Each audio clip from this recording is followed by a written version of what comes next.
Nous écoutons le discours du président américain depuis la pointe du Hoc en Normandie, lieu emblématique du débarquement. Le 6 juin 1944,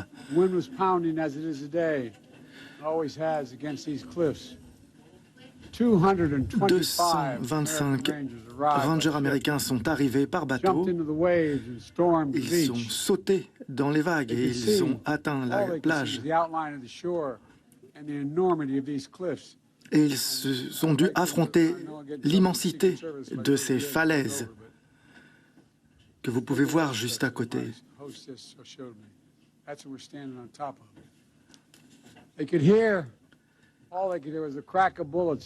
Tout ce qu'ils pouvaient entendre, c'était le bruit des mitraillettes contre eux. Et tout ce qu'ils savaient, c'est qu'il était essentiel d'être rapide. Ils n'avaient que 30 minutes pour éliminer les tirailleurs nazis qui étaient cachés derrière ces falaises, de manière à faciliter l'invasion des Alliés. Ces rangers américains, ils étaient prêts. Ils ont couru vers ces falaises alors qu'il y avait des munitions qui explosaient tout autour d'eux, mais ils continuaient d'avancer.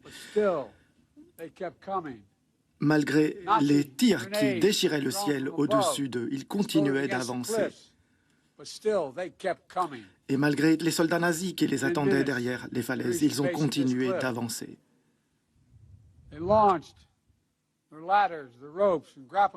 Ils sont arrivés en bas des falaises, ils ont lancé des cordes, ils ont commencé à monter les falaises. Les nazis coupaient ces cordes et alors les rangers ont commencé à utiliser leurs mains pour monter. Mètre par mètre, ils sont montés petit à petit jusqu'en haut de ces falaises.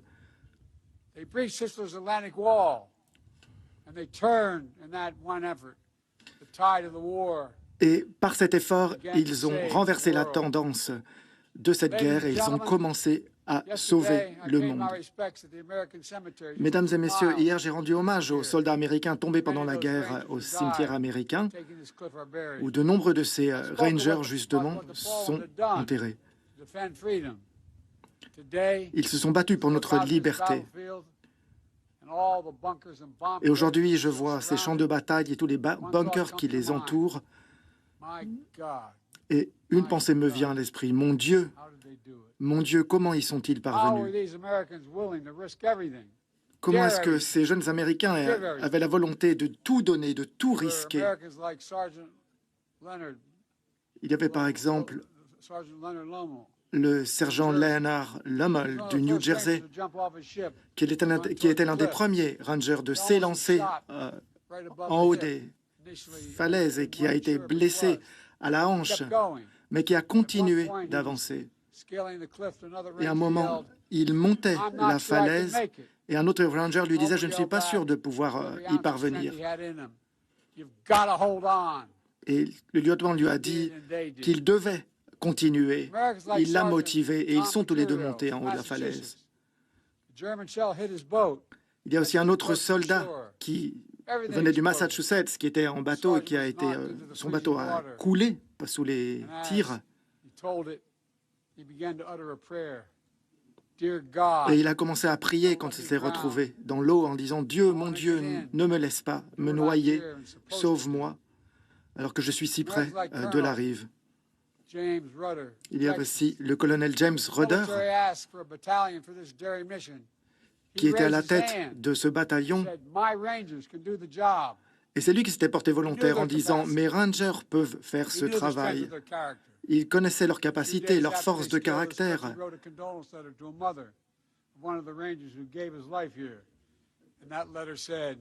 Et dans une des lettres qui a été écrite par l'un de ces rangers, il a été remercié pour les sacrifices qu'il a faits.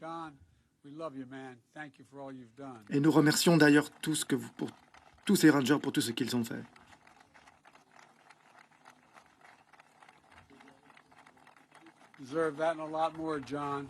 Et John, qui est présent ici, nous t'applaudissons.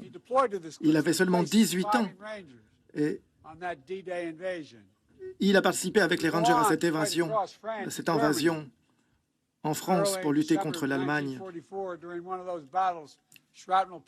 Et en décembre 1944, dans l'une de ces batailles, il a été blessé par du shrapnel, mais à Noël, il était déjà de retour pour se battre.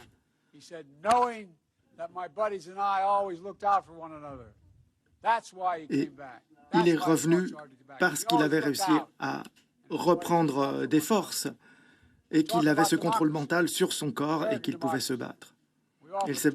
Et lorsque l'on parle de démocratie, on parle souvent des idéaux, de la liberté, de la poursuite du bonheur. On ne parle pas à quel point c'est difficile, d'autant que l'instinct naturel, c'est plutôt d'abandonner ou de reculer ou d'être égoïste ou de saisir le pouvoir et de ne jamais abandonner. Et la démocratie demande le plus dur, c'est-à-dire elle demande de croire en quelque chose de plus grand que nous-mêmes. Alors la démocratie, elle commence en nous, en chacun de nous, avec une personne qui décide déjà qu'il y a plus important qu'elle-même et qu'elle décide aussi qu'il faut s'occuper des autres et d'aller sauver les autres et que la vie des autres compte plus que sa propre vie et qu'un pays compte plus qu'eux-mêmes. Et c'est ce que ces rangers à la pointe du Hog ont fait, c'est ce qu'ils ont décidé, c'est ce qu'ils nous ont montré. Tous les soldats, les marines qui ont débarqué sur cette plage pour lutter contre un dictateur, conquérir ce continent. Et grâce à eux, la guerre a pris une autre tournure.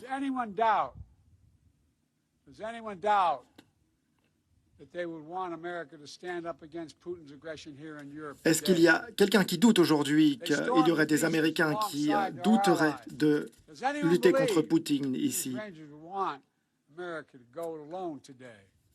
Est-ce que quelqu'un ici croit que ces Rangers hésiteraient à se battre et à revenir de nouveau en Europe aujourd'hui?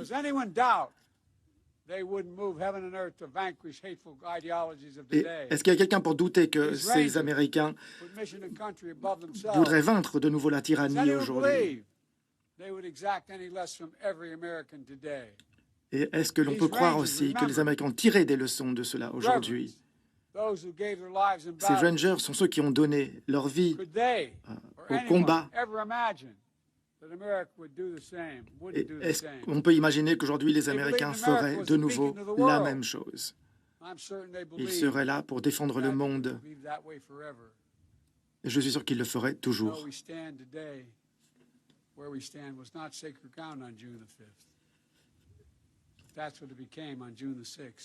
Et où nous sommes aujourd'hui, eh bien, le 6 juin 1944, les Rangers ne savaient pas qu'ils allaient changer le monde, mais ils l'ont fait.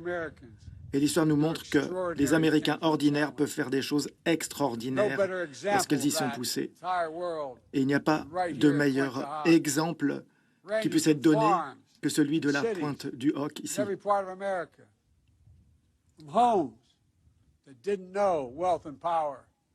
Ces Américains venaient des quatre coins de notre pays, sur ce littoral ici, qu'ils ne connaissaient même pas, dans un pays qu'ils n'avaient jamais vu et pour des gens qu'ils n'avaient jamais rencontrés. Mais ils sont venus quand même. Ils ont rempli leur mission et ils ont rempli leur devoir pour quelque chose de plus grand qu'eux encore. Et c'était des Américains. Et je suis ici comme le premier président américain venir à Pointe-du-Hoc sans être accompagné par aucun de ces hommes courageux qui étaient présents ce jour-là en 1984. Plus aucun. Car ils sont tous partis. Mais leur mémoire ne va pas disparaître, elle ne va que s'accroître. Et aujourd'hui, nous sommes réunis non seulement pour leur rendre honneur à tous ces Rangers qui étaient ici le 6 juin 1944, mais c'est aussi pour entendre l'écho de leur voix. Car où qu'ils soient, ils nous demandent que ferons-nous aujourd'hui. Et ils nous demanderaient de respecter ce que les États-Unis représentent et ce pourquoi ils se sont défendus.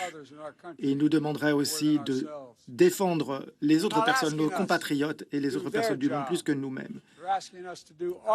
Ils nous demanderaient de faire notre travail, c'est-à-dire protéger la liberté à notre époque, défendre la démocratie, lutter contre la tyrannie et faire partir de quelque chose qui est plus grand que nous-mêmes. Et moi, je refuse de croire que la grandeur de l'Amérique est quelque chose du passé. Je crois qu'il n'y a rien au-delà de nos capacités en tant qu'Américains si nous agissons ensemble, que nous pouvons tout réussir. Et avec l'héritage laissé par ces héros qui ont escaladé ces falaises de Pointe du Hoc, ils ont rempli leur mission, ils ont transmis la flamme de la liberté qui continue de briller encore aujourd'hui par leur sacrifice. Et grâce à eux, on peut garantir que notre démocratie se poursuit et endure l'épreuve du temps. Et donc nous devons écouter, écouter leur voix. Et nous devons promettre solennellement de ne jamais les abandonner. Que Dieu bénisse ces hommes tombés, ces hommes qui ont escaladé aussi ces falaises, et que Dieu protège nos troupes, que Dieu bénisse l'Amérique.